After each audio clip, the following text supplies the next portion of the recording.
बिस्मिल्लाहिर्रहमानिर्रहीम। अस्सलाम वालेकुम। कैसे हैं आप सब? उम्मीद है बिल्कुल खैरियत से होंगे। शुरू करती हूँ मैं आज की अपनी रेसिपी अल्लाह ताला के बाबरकत नाम के साथ, जो बड़ा मेहरबान नहायत रहम वाला है। तो आज मैं आपको बताने वाली हूँ बहुत ही आसान तरीके से पेशावरी नमकीन गोश्त की रेसिपी, जो झटपट तैयार हो जाती है। तो आइए शुरू करते हैं। तो सबसे पहले मैंने यहाँ पे एक कुकर लिया है। कुकर को मैंने चूल्हे पे रख दिया है और उसमें मैंने 1 कप तेल का डाला है। और मैंने यहाँ पे तकरीबन आधा किलो से ज़्यादा मैंने बीफ लिया है। और बीफ जो मैंने लिया है वो हड्डी वाला लिया है। तो तेल हमारी थोड़ी सी जब गर्म हो जाए तो हम इसमें 2 चम्मच भर के मैंने अदरक लहसुन का पेस्ट डाला है। और इसको मैं तकरीबन 5 मिनट तक इसको मैं सौते करूँगी। तो मैं आपको बता रही थी कि मैंने गोश्त जो लिया है वो हड्डी वाला गोश्त लिया है, कुछ रोगन भी है उसमें, क्योंकि पेशावरी नमकीन गोश्त में थोड़ी सी हड्डी वाली गोश्त, आप चाहें तो इसमें नली भी इस्तेमाल कर सकते हैं। मैंने यहाँ पे नली नहीं ली है, मैंने हड्डी वाले गोश्त लिया है और इसमें तो कुछ रोगन भी डाले हैं।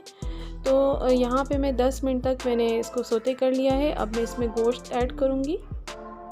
गोश्त को मैंने अच्छी तरह से वॉश करके रख दिया था। तो जनाब यहाँ पे मैं गोश्त ऐड कर रही हूँ। इसके साथ ही मैं उन तमाम अपने व्यूअर्स का अपने दोस्तों का शुक्रिया अदा करना चाहती हूँ, जिन्होंने मुझे लास्ट व्लॉग जो मैंने डाला था उसमें सब ने मेरे लिए बहुत सारी दुआएं की।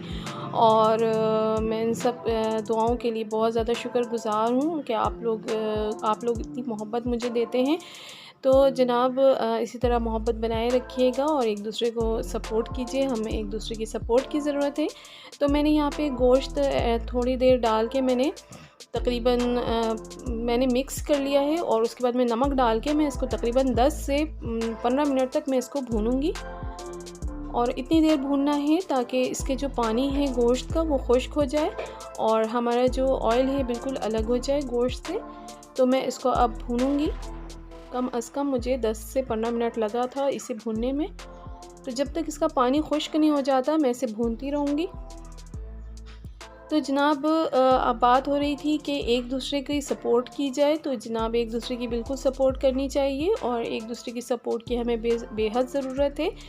तो हम सब मिलकर बहुत ज़्यादा मेहनत करते हैं और मेहनत का अजर इंशाअल्लाह ताला अल्लाह ताला हमें देंगे।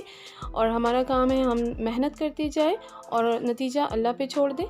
तो यहाँ पर मैंने इसको अच्छी तरह मैं भून रही हूँ। आप देख रहे होंगे कि गोश्त का पानी अब खुश्क हो रहा है, इसका कलर भी चेंज हो रहा है।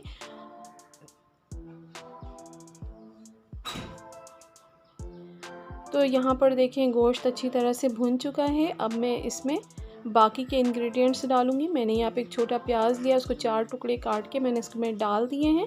और यहाँ पे मैंने 6 से 7 हरी मिर्च ली है, जिसको मैंने 20 से कट लगा लिया है। और कट लगा के मैंने इसको इस तरह से इसमें ऐड कर दिया है।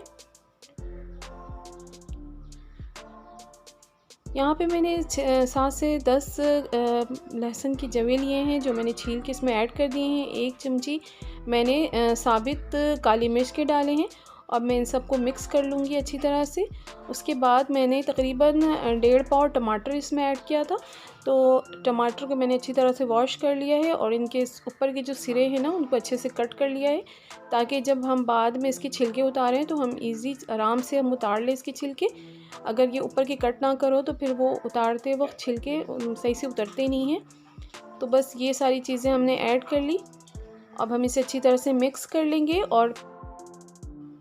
और हमें ये करना है कि हम तकरीबन 1 गिलास भर के इसमें पानी का ऐड करेंगे। और पानी ऐड करने के बाद बस अब हमें और इसमें कुछ भी नहीं डालना है। और हम इसमें जो है ना इसको गलने के लिए रख देंगे। शुरू में हमें तकरीबन 10 मिनट तक 5 मिनट तक मैंने इसको तेज़ आंच पे रखा था। उसके बाद मैंने बिल्कुल धीमी आंच पे, दम वाली आंच पे मैंने इसको तकरीबन 20 मिनट तक छोड़ दिया था चूल्हे पे। तो जनाब ये देखें हमारे जो गोश्त है वो अच्छे से गल चुका है। अब मैं क्या करूँगी, टमाटर के सारे छिलके उतार लूँगी। इस तरह से ईज़ी उतर जाएंगे क्योंकि बिल्कुल अच्छी तरह से गल चुके हैं। और ये देखिए मैं इसका ईज़ी से मैंने सारे छिलके इसके एक एक करके सबके निकाल लिए थे।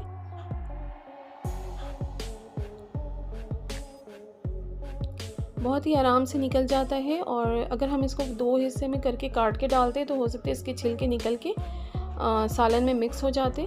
तो इस तरह से फिर जो है ना निकलते ही नहीं हैं छिलके, इसी में लगे रहते हैं। अब हम क्या करेंगे, इसको तकरीबन 10 मिनट के लिए तेज़ आंच पे रखेंगे और उसके बाद जो है हम इसमें डालेंगे हरी मिर्च 7-8 दाने हम इसमें ऐड कर देंगे ऊपर से। 10 मिनट तक मैंने इसको तेज़ आंच पे रखा था, 10 मिनट से भी कम रखा था मैंने इसको तेज़ आंच पे। 5 से 6 दाने मैंने इसे हरी मिर्च डाले, इसको मैंने कट नहीं किया। और इसमें मैंने आधी चमची काली मिर्च, पीसी काली मिर्च के डाले हैं। और पीसी काली मिर्च डालने के साथ ही आपको चूल्हे को बंद कर देना है, वरना आपके जो सालन का कलर है वो काला हो जाएगा। और शुरू में भी इसे नहीं डालना चाहिए, वरना सालन का जो कलर है वो इतना अच्छा नहीं आएगा, ब्लैक हो जाएगा। तो इसलिए इसको बिल्कुल एंड में डालना है, उस वक्त डालना है जब हमें चूल्हा बंद करना होता है। तो जनाब हमारी रेसिपी बिल्कुल रेडी हो चुकी है। अब मैं इसको डिश आउट कर रही हूँ। आप देखें कितना यमी और मज़े का लग रहा है। अच्छा मैं आपको बताऊँ, ये जितना देखने में लग रहा है ना, उससे कहीं ज़्यादा मज़े का खाने में हुआ था। और बहुत ही मज़ेदार और झटपट रेडी होने वाली रेसिपी है ये। आप के घर अगर अचानक से कोई मेहमान आ जाए तो आप इसको फ़ौरन से बना के आप इसे सर्व कर सकते हैं नान के साथ। बहुत ही मज़ेदार, बहुत ही यमी लगता है ये।